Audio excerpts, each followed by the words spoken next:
Avant de procéder vers les démonstrations liées au cours, j'aime bien présenter quelques commandes MySQL que j'utilise fréquemment, que je ne vais pas expliquer plus tard, donc je ne vais pas les expliquer à chaque fois.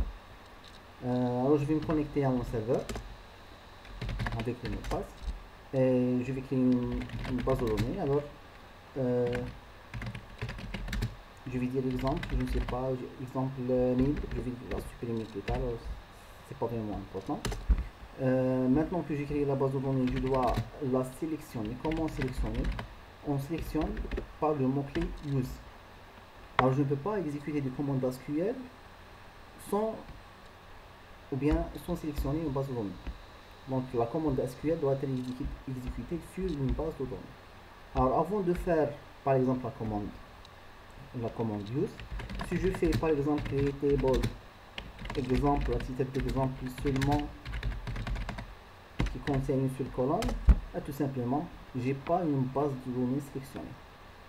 Alors c'est pour ça, je dois faire use exemple nul par exemple.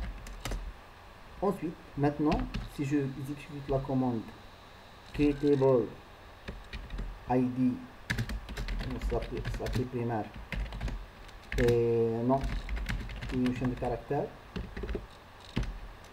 maintenant, la commande ou bien la requête SQL était bien exécutée.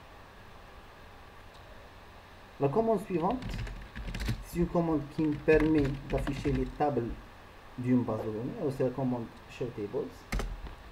Et voilà, si j'avais plusieurs bases de données, la liste alors sera complète de toutes les tables euh, que ma base de données sélectionnée contient. Ici c'est exemple 1000, j'ai créé une seule table qui est exemple, bien sûr j'ai résultat qui est une seule table qui est exemple. L'autre commande que je vais utiliser fréquemment c'est describe. Alors cette commande va me permettre de voir le schéma de ma table, les différentes colonnes et les différents types de données.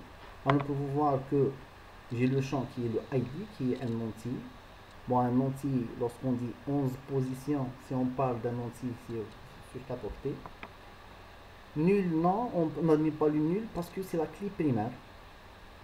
Pour le nom, c'est la deuxième colonne, c'est char100, parce que dans la requête, j'ai précisé que c'est le type c'est char100. Nul, yes, il accepte le nul parce que j'ai rien précisé. Alors, les commandes showTables describe exemple vont être utilisées fréquemment pour voir les structures des différentes tables, pour analyser les différentes tables par défaut, bien les bases de données par défaut de MySQL.